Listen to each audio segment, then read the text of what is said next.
ତମେ ଭାବୁଛ ନା ତମେ ଏକୁଟିଆ କେମିତି ରହିବ? ଠିକ୍ ଭାବୁଛ। ତମେ ଏକୁଟିଆ କେମିତି ରହିବ? ବାହା ହେବା ନିହାତି ଦରକାର, ଜୀବନ ସାଥୀଟି ନିହାତି ଦରକାର। ତମେ ଯେତିକି ଭାବୁନ, ତମ ଘର ଲୋକ ଯେତିକି ଭାବୁନାହାନ୍ତି, ସେତିକି ତମ ପଡ଼ୋଶୀ, ତମ ଗାଁ ଲୋକ ଭାବୁଛନ୍ତି ନା? କ'ଣ ସେମାନେ ତ ଭାବିବେ, ତମକୁ କହୁ ବି ଥିବେ। ସେମାନେ ତ ତମକୁ କହିବେ, ଖାଲି ଏବେ କହିବେନି ମ, ତମେ ବାହା ହେଇକି ଶାଶୁ ଘରକୁ ଯିବ, ସେଠି ଯଦି ତମ ମୁଣ୍ଡରେ କିଛି ଗୋଟେ ଷ୍ଟାମ୍ପ ମାରିକି ଆସିଲ, ମିନ୍ସ କିଛି ବି ପ୍ରୋବ୍ଲେମ୍ ହେଲା ବା ସେ ପୁଅକୁ ଅନ୍ୟ କେଉଁ ଝିଅ ପସନ୍ଦ ହେଲା, ୟା ସେ ପୁଅ ଆଗରୁ କେଉଁ ଝିଅକୁ ଭଲ ପାଇଥିବ, ତମକୁ ସେ ବାହା ହେଇଗଲା, ତାପରେ ତମେ ବାହାହେଇକି ଗଲା ପରେ ତମର ତାର ପଡ଼ିଲାନି, ସେ କଥା କହିବନି କି ସେ ଅନ୍ୟ କେଉଁ ଝିଅକୁ ଭଲ ପାଇଛି, କିଛି ନା କିଛି କାରଣରେ ତମ ମୁଣ୍ଡରେ ଷ୍ଟାମ୍ପ ମାରିଦେବ, ଡିଭୋର୍ସ ଦେଇଦେବ ତମକୁ। ଯେତେବେଳେ ତମେ ପୁଣି ଆସି ଘରେ ରହିବ, ସେତେବେଳେ ଗାଁ ଲୋକ କହିବେ ଝିଅର କିଛି ଭୁଲ ଅଛି, ଝିଅର କିଛି ଦୋଷ ଅଛି, ଝିଅ ବୋଧେ କେଉଁ ପୁଅକୁ ଭଲ ପାଇଛି, ଡିଭୋର୍ସ କାହିଁକି ହେଲା, କାହିଁକି ଶାଶୁ ଘରେ ରହିପାରିଲାନି? ହଁ ସେଇଭଳିଆ ଝିଅ, ସେ ନହେଲେ ରହିନଥାନ୍ତା ପଡ଼ିକି, କିଛି ଦିନ ରହିଥିଲେ ତା ବରଟା ଅଟୋମେଟିକାଲି ଚେଞ୍ଜ ହେଇଯାଇନଥାନ୍ତା? ସେ ଝିଅ ତ ରହିବନି ଆଉ, କିଛି ଦିନ ରହିଥିଲେ କେତେ ପୁଅ ବଦଳି ଯାଉଛନ୍ତି, ଆଉ ସେ ପୁଅ ବଦଳି ଯାଇନଥାନ୍ତା? ମାଇଲା ତ କ'ଣ ହେଇଗଲା, ମାଇଲା, ବର ମାରିବନି ତ କିଏ ମାରିବ? କିଛି ଭୁଲ କରିଥିବୁ ବୋଲି ମାରିଥିବ, ତେଣିକି ସେଇଠି ସେ ଝିଅର ଭୁଲ ଥାଉ ବା ନଥାଉ, ତମର ଡିଭୋର୍ସ ହେଇଯିବ। ତାପରେ ଲୋକ କହିବା ଛାଡ଼ିବେ? ଜମା ଛାଡ଼ିବେନି। ତାପରେ ବି କହିବେ, ଆଗରୁ ବି କହୁଥିବେ, ତମେ ତମ ଘରେ ଖାଉଥିବ, ତମ ଘରେ ରହୁଥିବ, ତାପରେ ବି ଲୋକ କହୁଥିବେ ତା ଝିଅକୁ ଏତେ ବର୍ଷ ହେଲାଣି ସେ ବାହା କରୁନି, କେବେ ବାହାଘର କରିବ? ତମେ ଭାବୁଛ କି ତମ ଚିନ୍ତା କରୁଥିବ? ଜମା ନୁହଁ, ସେଟା ଚିନ୍ତା ନୁହଁ।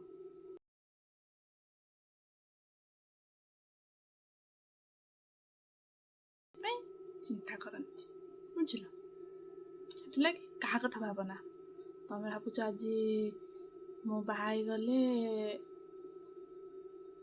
ଏକା ରହିବିନି, କାଲି ଯେତେବେଳେ, ଆଜିକାଲି ତ କିଛି ନାହିଁ, ବାହା ହେଇକି ପୁଅ ଝିଅ ଦିଦିଟା ହେଇକି ଏତେ ବର୍ଷ ହେଲା ପରେ ବି ଡିଭୋର୍ସ ହେଇଯାଉଛି।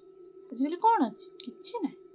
ତମେ ଯେଉଁ ଭାବୁଛ ମୁଁ ବାହା ହେମି, ଘର ସଂସାର କରିବି, ସେ କୋଉଠି ମାନେ ତମେ ଯଦି ମାନେ ସେ ଘରେ ମାନେ ଗୋଟେ ଶାଶୁ ଘରକୁ ତମେ ଯାଇକି ଯଦି ମାନେ ତାଙ୍କ ହଁରେ ହଁ ମାଇଲ ତ ଠିକ୍ ଅଛି, ଯଦି ତମେ କୌଣସି କାରଣରୁ ତାଙ୍କ ହଁ ଟିକେ ନା ମାଇଲ ତ ସେଇଠି ଡିଭୋର୍ସ, ଛାଡ଼ପତ୍ର, ଗ୍ୟାରେଣ୍ଟି ଛାଡ଼ପତ୍ର।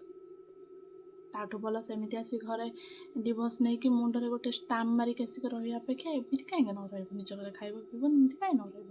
ଚାକିରି କରିବ, ବାକିରି କରିବ, ପଇସା ରୋଜଗାର କରିବ, ନିଜେ ରହିବ, କାହିଁକି ନ କରିବ?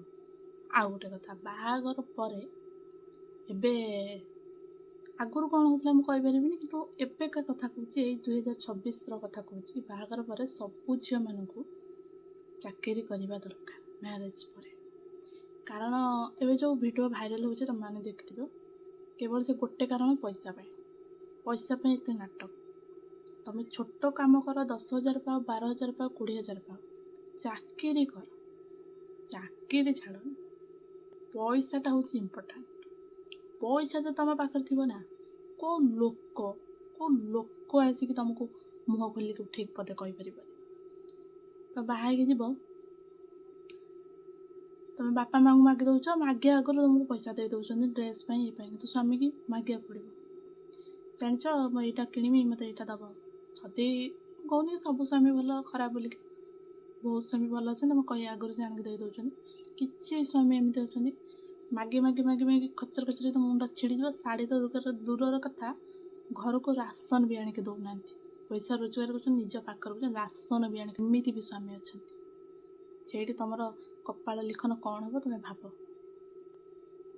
କିଛି ଝିଅ ଅଛନ୍ତି, ଏତେ ସବୁ ହେଲା ପରେ ବି ଝିଅମାନେ ଡରିକି ରହୁଛନ୍ତି, କାଳେ ଆମେ ଆଉ କ'ଣ ଅଛି, ପୁଅ ଝିଅ ଏଡ଼େ ହେଲେଣି, ଛାଡ଼, ପୁଅ ବଡ଼ ହେଇଗଲେ ଚାକିରି କରିବ, ଛାଡ଼, ଏତେ ଦିନର କଥା, ଏତେ କଷ୍ଟ ସହିକି ବି ସେ ରହିଛନ୍ତି।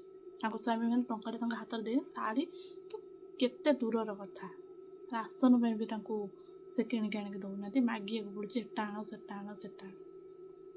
ଏମିତି ବି ହେଇଛି, ହଉଛି